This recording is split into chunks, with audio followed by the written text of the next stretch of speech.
Good afternoon. Good afternoon. My name is Dominic Bullock. Can you tell me your full name, please? My name is Philipp.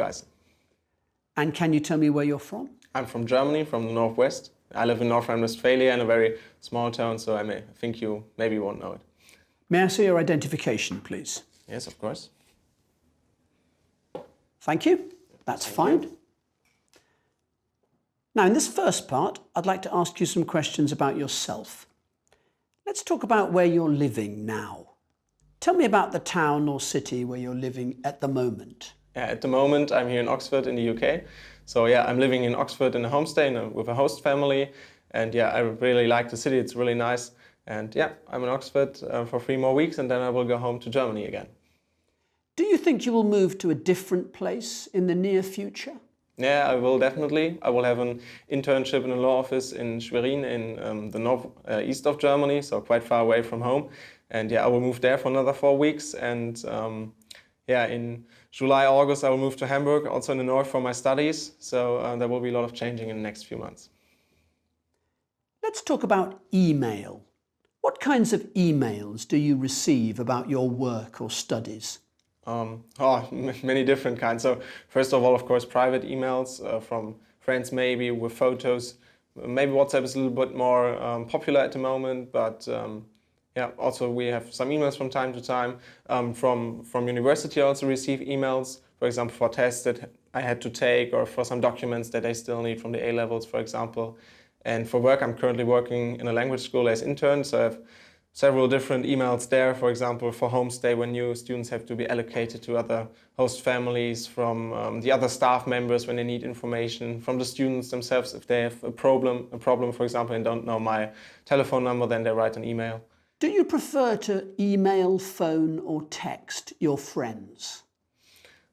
Depends on the friends, to be honest. So really good friends, I often call them. So I'm here now for 7 weeks in Oxford, and my really good friends, I have like once a week a little chat on the phone. I think it's more personal than WhatsApp or than emails or something like that. So that's what I really like. For short messages, just to get information, I would rather prefer WhatsApp. But yeah, good family members, good friends, I would always prefer a phone call. But I don't really like emails, so emails are kind of not very personal and really it's like distance when you write an email to your friends. So, do you reply to emails and messages as soon as you receive them? Also depends on the message, to be honest. So yeah, when it's really urgent, then I reply very as soon as possible whenever I have time. And when there are emails that are not really urgent, not really important to me, then maybe I don't answer them. Maybe I answer them a few days later, or a few hours later. It always depends on the situation. Are you happy to receive emails that are advertising things? Oh no, I hate it. It's really annoying if you have all these spam emails with people trying to advertise things to make you buy things. I really don't like it. I always delete these emails as soon as I get them to clear everything and to have the really important emails. Let's talk about cars and driving. How often do you travel by car?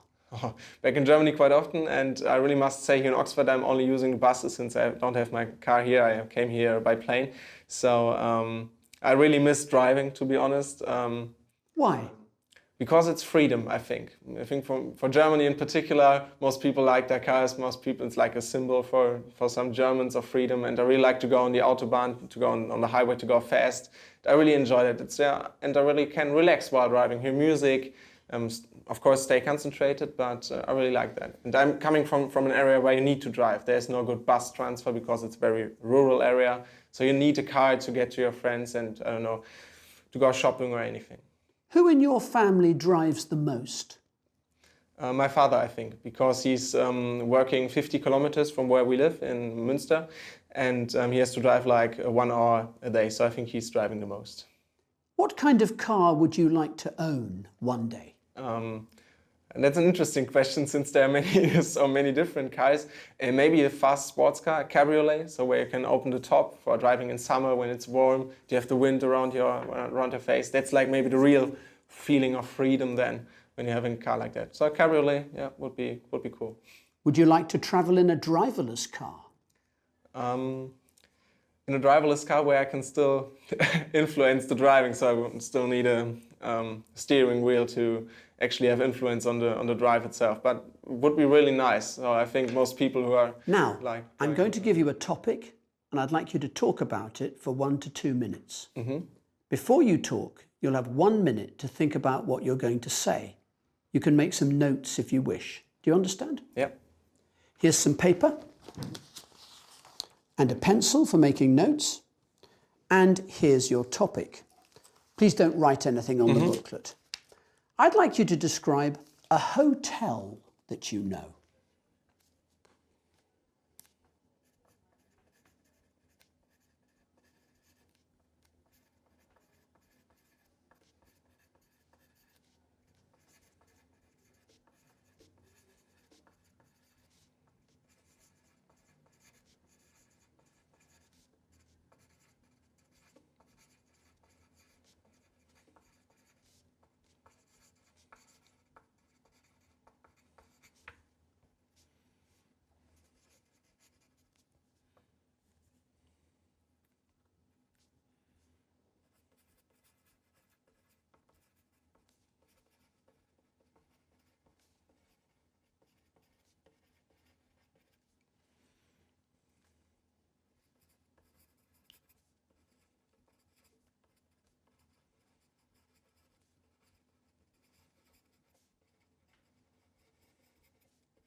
All right.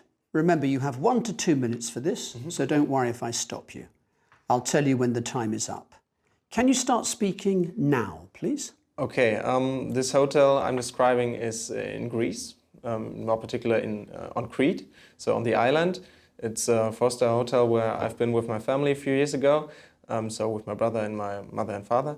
And it's really close to the sea, what I really like, because I like to go swimming, I like to wake up and have a look on the ocean, so that's really, really nice. The Mediterranean Sea, so good weather is always a nice thing. We were there in summer. It has 30 to 35 degrees, really nice. Not too hot. We were quite lucky because usually they have like 40 degrees. They have really good food. They had a really good kitchen. That was a nice thing. So there was always different food in the afternoon. The breakfast was really good. Yeah, and they had a really nice pool area. So they had like 3 different pools, some for children and then pools that the adults could use. That was really nice. Because I really like to go swimming, just standing up, going out of bed, going in the pool. That's really what I really enjoy. Yeah, and because it's close to the sea, we also were allowed to go fishing there. So they offered like fishing trips because I'm also fishing in Germany. I really enjoyed that.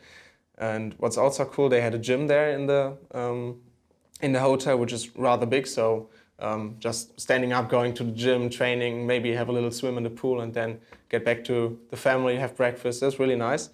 And they also had some bars there. I was not allowed to drink at the time, but maybe if I would go there again, we would have some fun drinking. But it was a rather big hotel, so today I would prefer a smaller hotel with less people. So that was like the disadvantage with this particular hotel.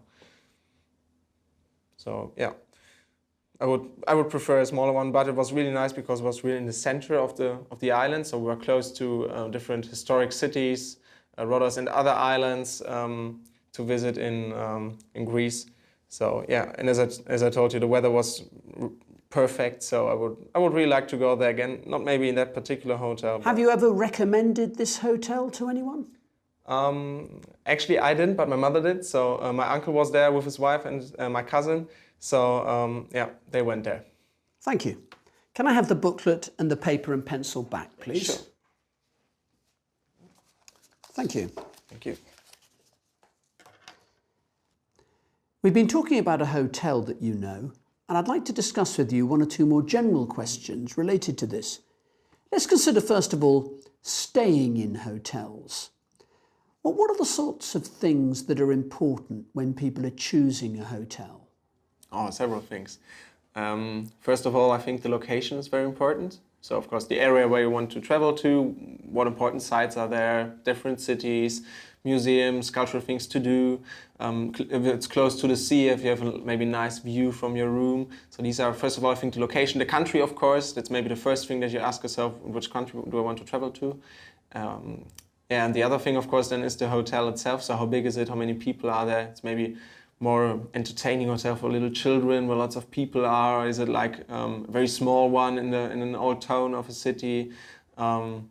And why do you think is it that some people just don't like staying in hotels? Because it's maybe a bit unpersonal. So maybe that's why most people, they go for like these flat sharing platforms, so that they kind of rent a private flat for a week or for 2 weeks for holidays, because it's more personal, because you're staying really in the old town, because you don't have to stick to certain times for breakfast. So it's a little bit, you have your own time management, you don't have to stick to it, and you have more privacy as well, maybe, because you don't have to, I don't know, look at the other visitors all the time staying with you for breakfast in the dining room. So, yeah. And thinking more about luxury hotels, do you think that staying in a luxury hotel is a waste of money? Depends on the hotel and where it is. So if you have like a luxury hotel in the middle of Norway, of course, I would consider that as waste of money. Actually, I don't really have to go to luxury hotels. I could stay in a really normal hotel. More important for me would, of course, be what city it is in, where it is, how fast I can travel to the city center and to the sites that I want to see, want to visit. So staying in a luxury hotel can be cool, or can be interesting and really enjoyable for a few days. But considering there are other things that are more important to me than really staying in a luxurious hotel. And from staying in a hotel, let's think about working in a hotel. Do you think that working in a hotel is a good career for life? A completely different topic. Depends on the job that you do there. So if you're, for example, a manager there in a really big hotel with lots of people staying there, could of course promote and push or improve your career. So when you really have to deal with a lot of people, you have to manage, have a good overview over the whole hotel, I think that is really good thing to learn multitasking there. The other thing is if you're, for example, a cook. So if you're really in a small hotel where you can really work on, so in a 5-star hotel or 4-star hotel, and you can really deliver good food that the customers appreciate. So really you can concentrate on the quality of the food, create something new, create something special, of course. And if it's a really famous hotel in a big city, of course, that will promote your career, I'm sure. And after that, do you think that working in a hotel, in a really big hotel, whether it's luxury or not, is a very different experience to working in a small hotel? Again, that depends on the job that you're doing there. For example, if you're a manager, then of course it's completely different, because you have less people, but you can also, if you're in a smaller hotel, you can concentrate on the people you have, really take care of them, like I know a private person that kind of advises them on their trip, on the things to do, so you can really get in touch with the customers. That's maybe one advantage in a really small hotel, because you don't have to spend that much time on dealing with everything else, I know, with the amount of people coming, the food, the cleaning, because everything is smaller, you can really concentrate and deliver better product in general, so there would be an improved quality maybe. In a really big hotel, you then have to deal with lots of people, and I think that's very different, because you can't really get in touch with them. And thinking about being a successful hotel manager, what sort of skills do you need, do you think, to become a really successful hotel manager? Yeah, I already mentioned having an overview, so really managing people, managing everything. You need to be able to, and you need to be able to multitask. So you have to deal with lots of things at a time.